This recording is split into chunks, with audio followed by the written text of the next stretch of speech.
Hello everyone, we is a fruity back for another deck review. Today we're looking at Superman. The Superman deck from 311. Superman, of course, one of the most iconic superheroes of all time. The oldest, probably the oldest superhero of all time. And being that I was, a kid in the 80s and 90s, it was one of the, main superheroes that I followed when I was young. I mean, I also was a big fan of Transformers and other stuff, and later Power Rangers and Teenage Mutant Ninja Turtles and stuff like that. But Superman, I mean, he's like the first live action superhero that there ever was with the Christopher Reeves movies and even stuff before that in the 50s, I believe it was. And then, I mean, stuff from Marvel, like the Spider-Man trilogy, that came later on. And, I mean, this is decades before Avengers and all those movies were ever a thing. So a lot of people grew up with Superman, as I did. Now, Superman, Spider-Man, I've always been big fans of them, and of course I watched the Spider-Man cartoon as a kid. So yeah, the front of the box, nice embossing with the Superman logo, is SIP.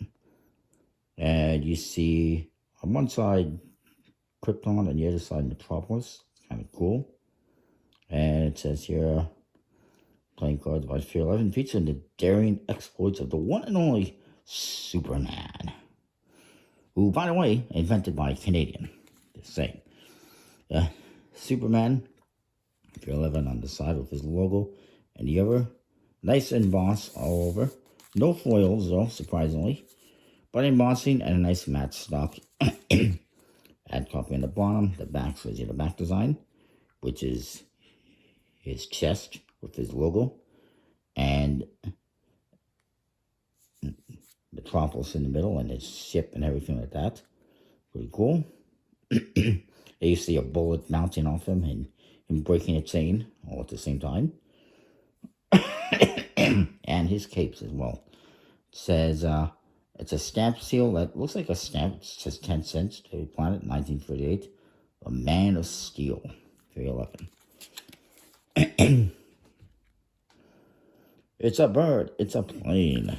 It's Superman. Look at the inside. Nice logo. It says, it's Superman. 311, U.S. trademark. Really cool. Surprisingly, no foil, but it's fine. And it's fitting because you weren't going to find shiny foil back in the time period when Superman came about. It says Superman playing cards here, a little ad card. Here's your back design. Very nice.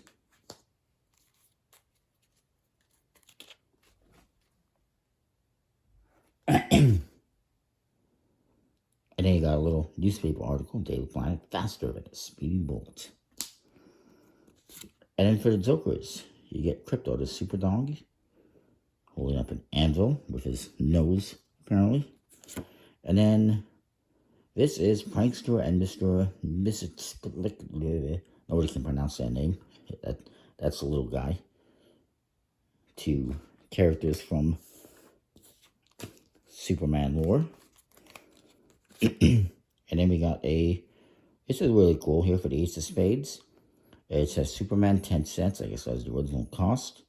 My, how things have changed. Probably not even $10 for a comic book these days. It's probably a lot more than that, I'm guessing. But this is Superman's first iconic rescue. Holding up the card. They actually recreated that for the Superman and Lois series that's been on TV recently. In the first episode, they did a little montage of, him, of that Clark Kent becoming Superman.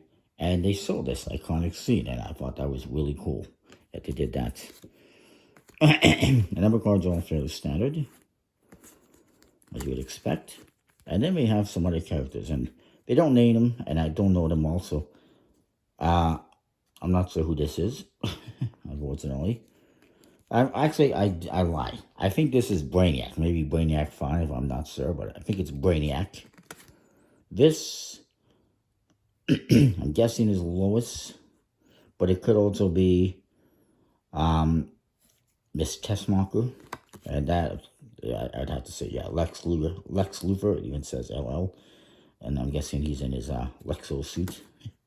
And then here we see Superman flying around the Fortress of Solitude.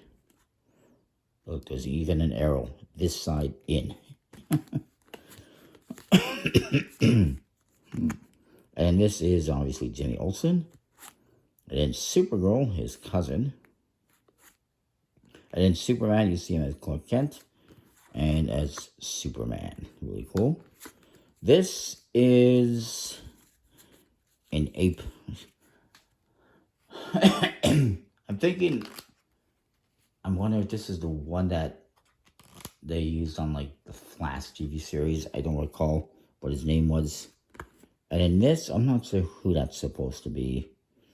Oh, never mind.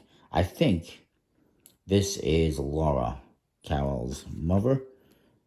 I think. I could be wrong. Maybe it's not. Maybe that's somebody else. We'll just say I don't know who that is. And that is some kind of a cop. I don't know who he is. And then, actually, I believe Laura is coming up. So that's not Laura. The Bottle City of Candor. I think that's where Supergirl is from. And then here we have, I believe, this is Jor-El. And I believe this might be Laura. I could be wrong. But it's fitting because that these would be his parents, because here we see Martha and Jonathan with baby Clark after he came to Earth. So I'm thinking those are Jor-El and Laura. And then the rocket to Krypton. Interesting. Pretty cool deck. Very nice. Chock full of history, even if I don't know it all.